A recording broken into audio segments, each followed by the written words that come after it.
चौकीदार चोर है, ये आप सुन सुन के थक गए होंगे, लेकिन हकीकत यह है कि चौकीदार चोर है, ये बात अपनी जगह पे आज भी स्थिर है।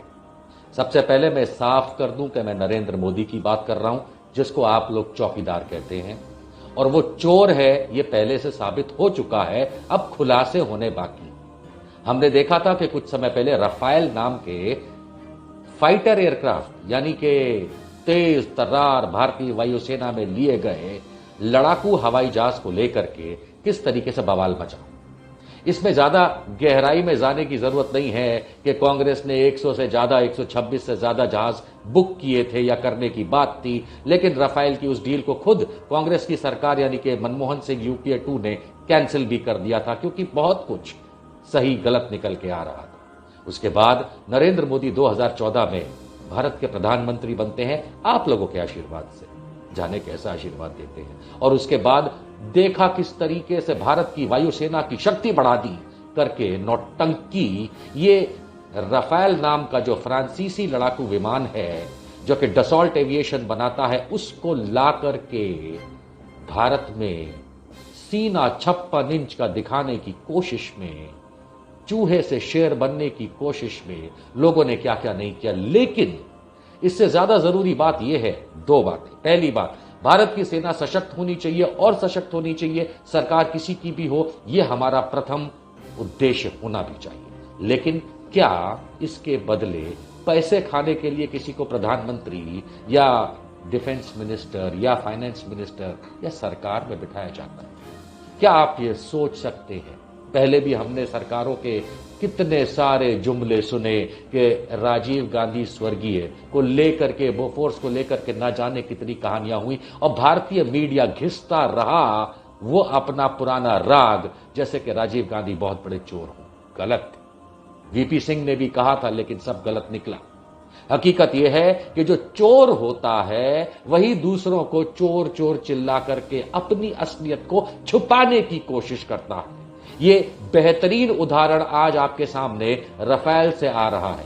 यहां पे ये बात भी क्लियर कर देनी चाहिए कि माननीय सुप्रीम कोर्ट ने जो राहुल गांधी को चौकीदार चोर है की बात पे फटकार लगाई थी, ऐसा भारतीय जनता पार्टी मानती है। इसमें सफाई की बात यह है और बिल्कुल क्लीन है कि राहुल गांधी ने एक मंच से कहा था कि माननीय सुप्रीम कोर्ट ने कहा कि चौकीदार चोर है।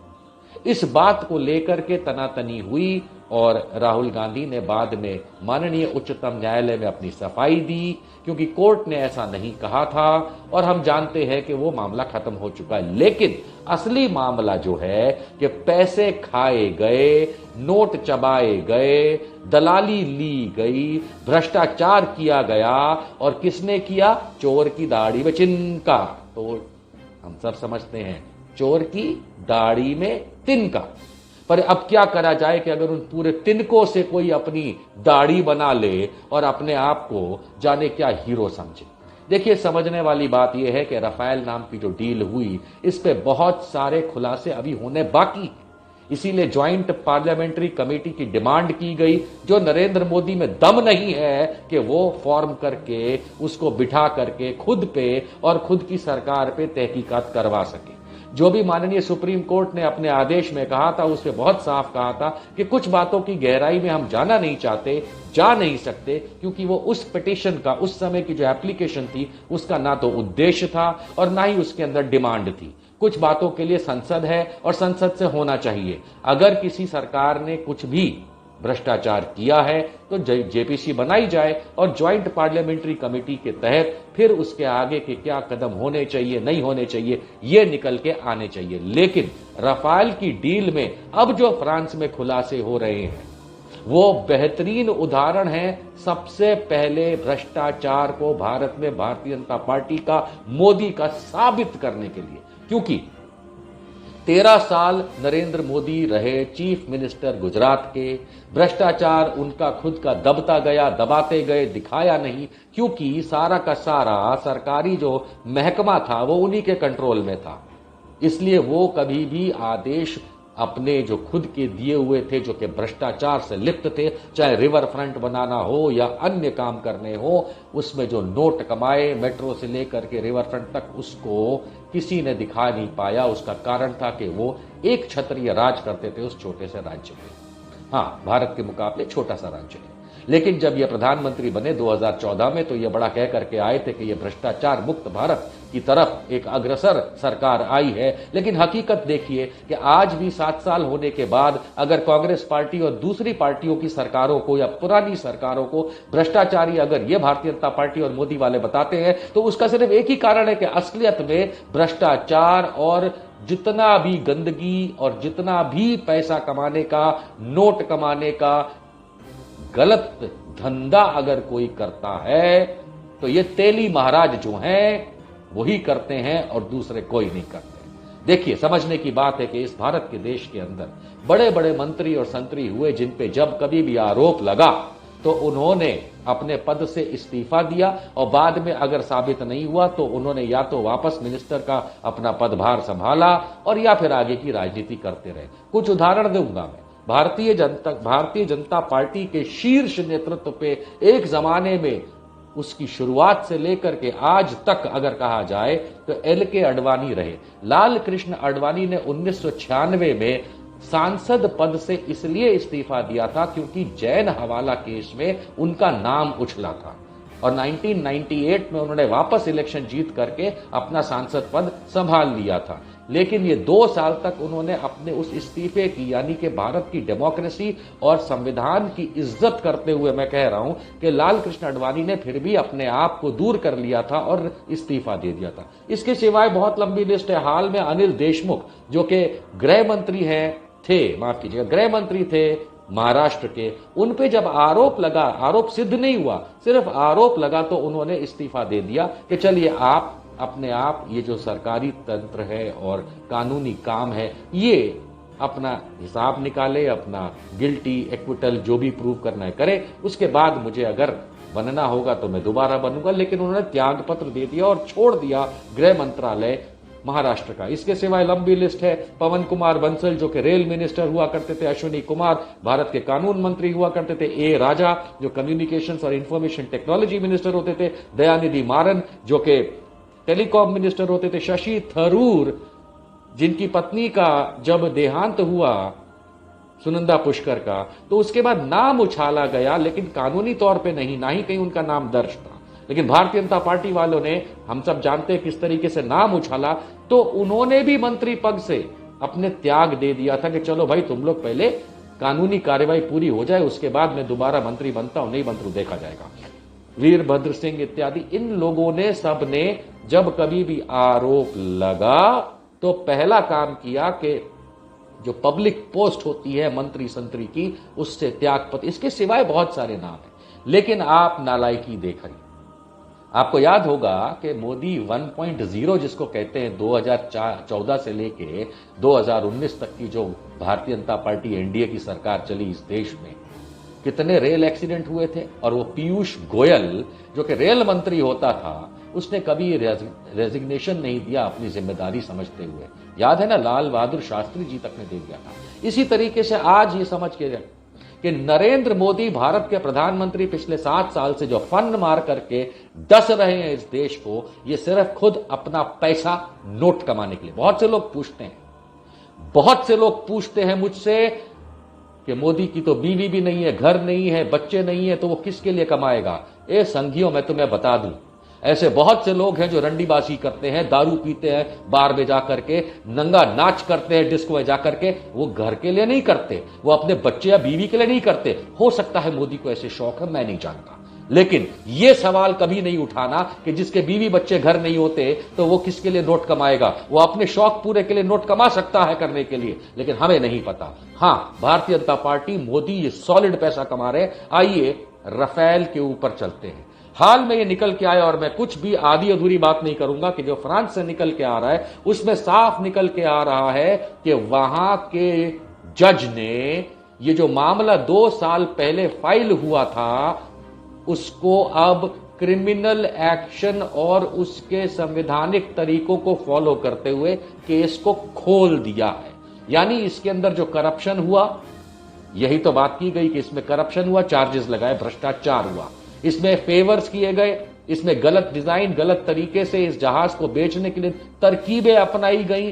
किसके द्वारा? डसॉल्ट एविएशन, जो इस राफेल जहाज को, फाइटर जहाज को बनाता है। ये मैं नहीं कह रहा हूं, अब तो ये वहां जो खुलासे हो रहे हैं फ्रांस में, वहां के जज साहब ने जो ये केस खोला है उसके ग्राउंड है, उसके ग्राउंड के आधार पे इन्होंने ये केस खोला है, किसी हवा में किसी कहानी का लिखा हुआ पात्र बनाकर नहीं किया है। अब ये समझने की बात है कि इसके अंदर अगर हम ये समझने की ध्यान से कोशिश करें कि anti bribery convention and national laws जो हैं, जिसको ओईसीडी कहते हैं फ्रांस के, उसके तहत ये जज साहब ने रफाल के खिलाफ केस, वहां पे क्रिमिनल केस खोला है। अब इसमें समझने वाली बात आपको दो तीन ये जाननी चाहिए कि इसमें मेन कलाकार कौन कौन है, मेन सूत्रधार कौन कौन है। डसॉल्ट एविएशन तो है ही जो ये जहाज बनाती है और जिसने जहाज इंडिया को बेचे भी हैं, कुछ गिने चुने आए हैं आज तक, बाकी तो पता नहीं कहां है। लेकिन इसमें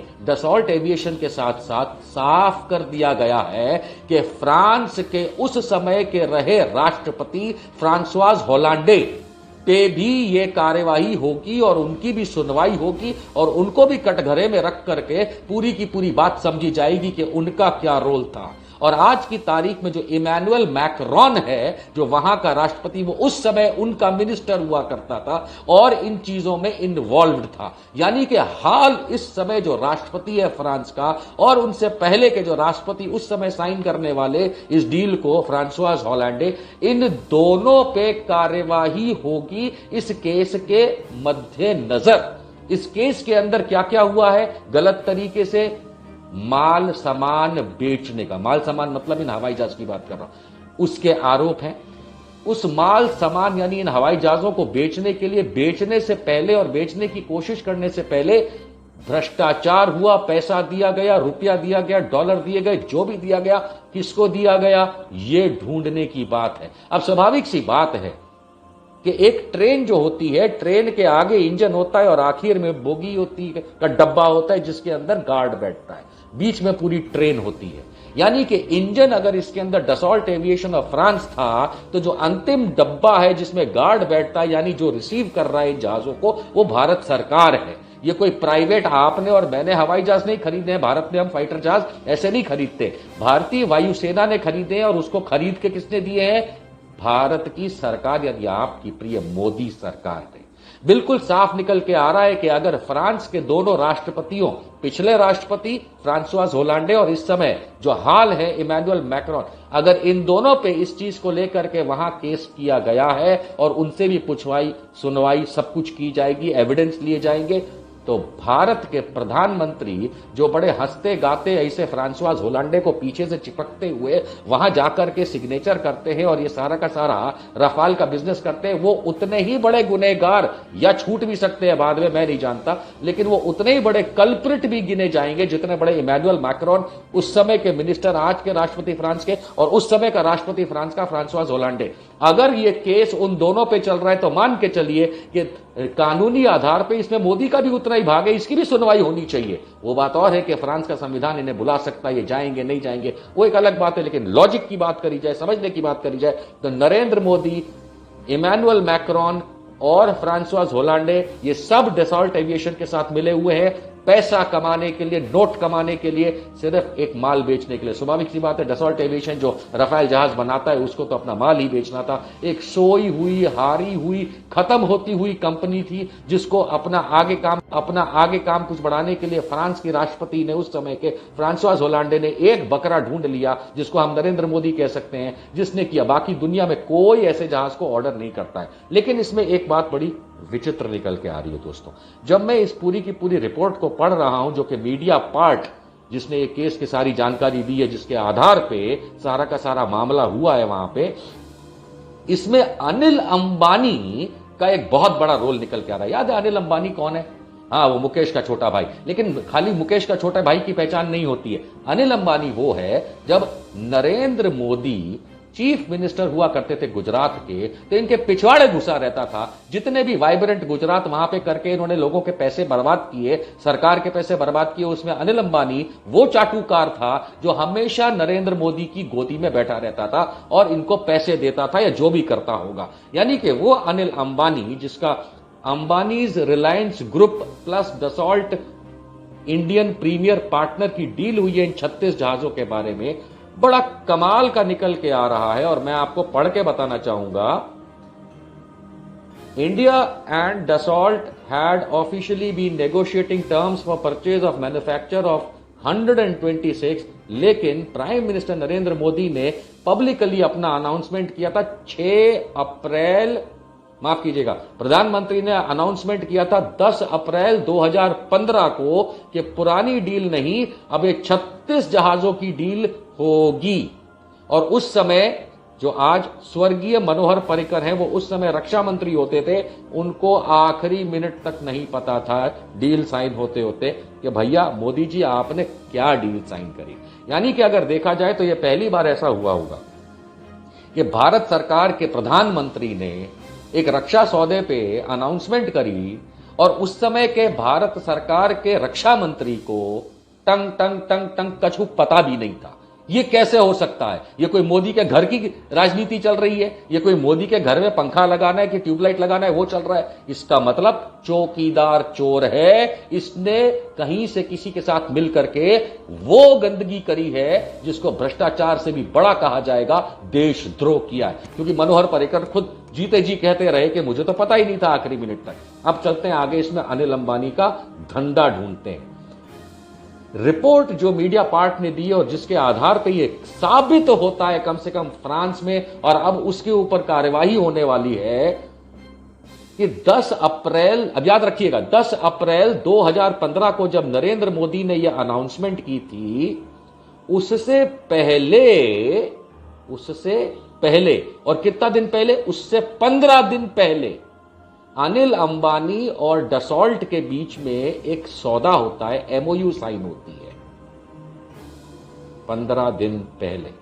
और उसमें यह था, जो कि डॉक्यूमेंट्स को मीडिया पार्ट ने कोर्ट में वहां पे दिए हैं, इस एमओयू में साफ लिखा था, जो कि 26 मार्च 2015 का है, मोदी के अनाउंसमेंट से 15 दिन पहले इसमें लिखा था कि हम एक जॉइंट वेंचर करेंगे, हम 2 देशों के प्रोजेक्ट जो हैं उनको आगे बढ़ाएंगे, डिजाइन और इंजीनियरिंग पे काम करेंगे, असेंबली एंड मैन्युफैक्चरिंग ऑफ हवाई जहाज पे काम करेंगे, मेंटेनेंस पे काम करेंगे और ट्रेनिंग पे काम करेंगे। ये तब की बात है जब डसॉल्ट और हिंदुस्तान एरोनॉटिक्स लिमिटेड यानी HAL, जो भारत सरकार का होता है, इनमें वार्तालाप चालू था, हो रहा था, और ये बीच में एक MOU कर दिया जाता है। अगर HAL और डसॉल्ट एविएशन का उस समय मार्च 2015 में भी आपसी चर्चा चालू थी इस जहाज को लेकर के, तो फिर मोदी जी के अनाउंसमेंट से 15 दिन पहले मोदी पुत्र, या कहा जा सकता है मोदी का पैसे का देने वाला दानवीर, क्योंकि वो तो भिखारी आदमी है, उसने 15 दिन पहले ये MOU कैसे किया डसॉल्ट के साथ, उसको किसने कहा था और डसॉल्ट को किसने कहा था? इसका मतलब बिचौलिया नहीं, ये पूरी के पूरे तीनों बिचौलिए हैं, नरेंद्र मोदी, अनिल अंबानी और उस समय का राष्ट्रपति फ्रांस का फ्रांसवाज होलांडे। ये 3 लोग बिचौलिए हैं भारतीय वायुसेना और डसॉल्ट एविएशन के बीच के, तभी तो ये पैसे की खेल हुआ। अब देखिए क्या खेल हुआ।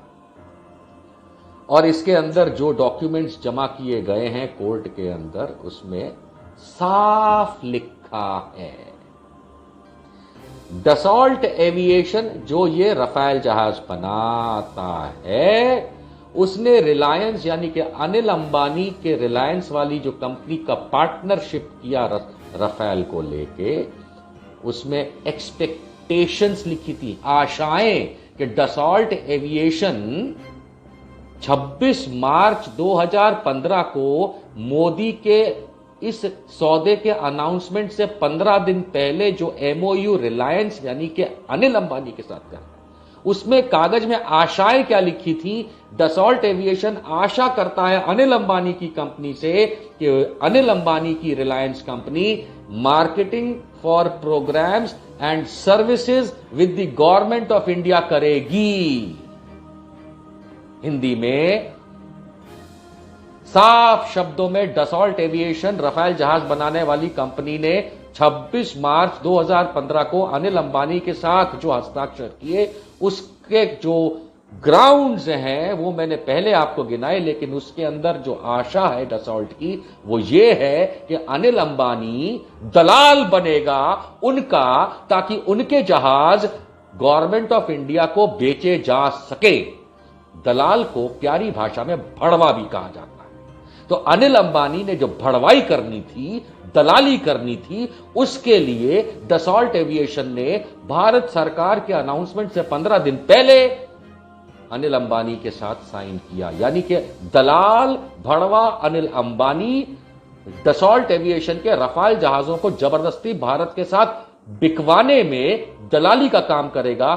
वो डसॉल्ट एविएशन को इसलिए पता था क्योंकि ये बहुत मोदी की दलाली 13-15 साल तक करता रहा था इस सौदे से होने से पहले। याद रहे 2001 में नरेंद्र मोदी को गुजरात का मुख्यमंत्री बनाया गया था केशुभाई पटेल को हटा के, याद है ना? और उसके बाद अगर आप इतिहास निकाल के देखेंगे 13 वर्ष जो नरेंद्र मोदी गुजरात का मुख्यमंत्री रहा, उसमें उसका सबसे बड़ा नोटों का दलाल अगर कोई था तो वो था अनिल अंबानी। इसके लिए आपको इतिहास जाके देखना पड़ेगा, सारे वीडियोस अवेलेबल है। तो अनिल अंबानी दलाल भड़वा रिलायंस कंपनी का एविएशन वाला जो सेक्टर खोल करके मालिक बना, उसने डसॉल्ट एविएशन के साथ ये लिखा, साइन किया कि मैं तुम्हारी मार्केटिंग करूंगा प्रोग्राम्स और सर्विसेज के लिए भारत सरकार के साथ। यानी यहां भड़वाई जो है वो आपको देख रही है क्या निकल के आती है। इन डॉक्यूमेंट्स से यह समझ आता है कि इसके अंदर कहीं ना कहीं भ्रष्टाचार भरा हुआ है। अब आते हैं पैसे कितने दिए। अगर हम उनकी रिपोर्ट को ध्यान से पढ़ें तो एक चीज निकल के आती है कि 2016 में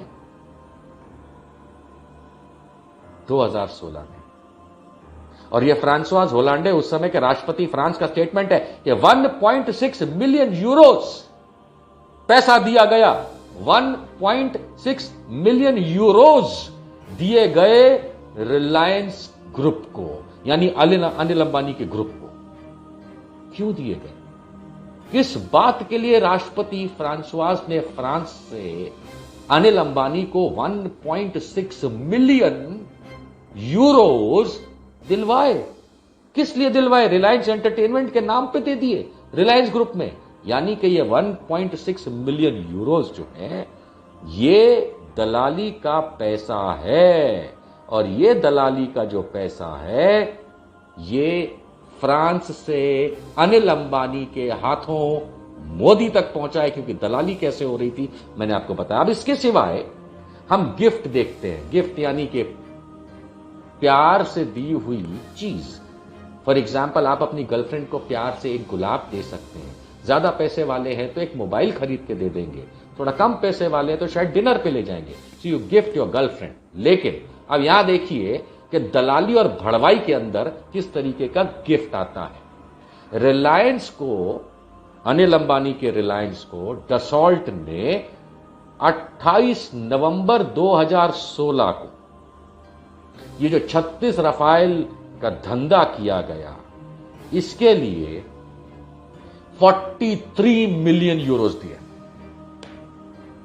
supplementary sum plus price 43 million euros and 159 million euros total investment Anil Ambani को देने की बात करी, जिसकी सारी की सारी टैक्सेशन मिलाने के बाद 169 मिलियन यूरोस का भुगतान होगा।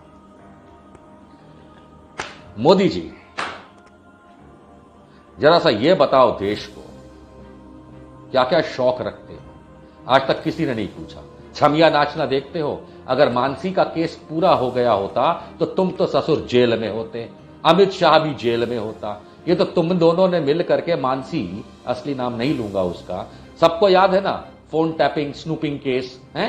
ये आदमी मानसी जो कि आर्किटेक्ट हुआ करती थी बैंगलोर वाली, इतना तो सबको पता है, इसलिए खुले में बोल सकते हैं, उसने केस किया था। इन दोनों के ऊपर केस हुए थे कि वो अमित शाह इस नरेंद्र मोदी के कहने पे डीजी वंजारा और पीपी पांडे जैसे लोगों जो कि डीजीपी वगैरह हुआ करते थे पुलिस, ये मानसी केस अगर मानसी के खुद के कहने से वापस नहीं लिया होता तो दोनों जेल में पड़े होते। ये बात बताती है कि इनका दिमाग कैसा है। सोहराबुद्दीन केस का क्या हुआ वो आप जानते हैं। जज लोया पे आज बात नहीं करूंगा, लेकिन जिस आदमी ने अमित शाह को बचाया वो माननीय सुप्रीम कोर्ट का माननीय जज हो गया। कितने दिन बचोगे? अरे भाई, तुम सुप्रीम कोर्ट में अपने जज बिठा लो, तुम पुलिस में अपने लोग बिठा लो, तुम आर्मी में अपने लोग बिठा लो, वो सीडीएस बना दो उस घनचक्कर बिपिन रावत जैसे बेवकूफ आदमी को जिसने चीन के सामने घुटने टेक दिए। क्या फर्क पड़ता है? चीन के नाम पे राजनीति करते हो, पाकिस्तान के नाम पे इलेक्शन लड़ते हो। इस देश में तुमने क्या सोचा, छक्के बैठे? अगर हमारे अंदर महात्मा गांधी है, नेहरू है, तो याद रखना मंगल पांडे, चंद्रशेखर आजाद और नेताजी बोस भी है। जिस दिन ये पब्लिक खड़ी हो गई तुम्हारे घर में घुस के तुमको मारेगी, पाकिस्तान को तो हम ठोक ही देंगे। इसलिए यहां पे दोस्तों आपको यह याद रखना है कि यह नरेंद्र मोदी दलाल है, यह नोट कमा रहा है और यह अनिल अंबानी उसका भड़वा है। और फ्रांसवाज होलांदे जो 2016 में राष्ट्रपति था फ्रांस का, वो उसका उस समय का मिनिस्टर और आज का फ्रांस का राष्ट्रपति मैक्रोन, और ये मोदी वगैरह जितने भी है ना, ये नोट कमाने के लिए। सही बोला था मोदी जी आप, मैं देश नहीं बिकने दूंगा। आपने बिल्कुल सही बोला था। ऐसे चूतिया जैसे बातें ना किसी और से करना, क्योंकि देश नहीं, तुम भारत माता बेच रहे हो। तुम इस देश के प्रधानमंत्री नहीं, तुम इस देश के नागरिक होने लायक नहीं। कानून फ्रांस का अपना काम कर रहा है। अगर वहां के दोनों पुराने और नए राष्ट्रपति पे आरोप है तो मोदी ये आरोप तुम पे भी है, क्योंकि उस हस्ताक्षर में तुम भी हो। अगर तुम्हारे अंदर एक कौड़ी की भारतीयता है, अगर तुम सच में दामोदर दास के बेटे हो तो इस्तीफा दो, गेट आउट। हां, साबित नहीं होता है तो वापस बन जाना अगर जीत जाओ। वरना हम ये मानेंगे कि 2014 से लेकर के 2021 तक भारत का वो समय था जब रावण जरूरत से ज्यादा अपने सर हिला हिला के लोगों को डरा रहा था। 2022 तक तेरे को यहां की राजनीति से गायब हम करेंगे। और तू देख, चोर चौकीदार चोर और चौकीदार क्रिमिनल।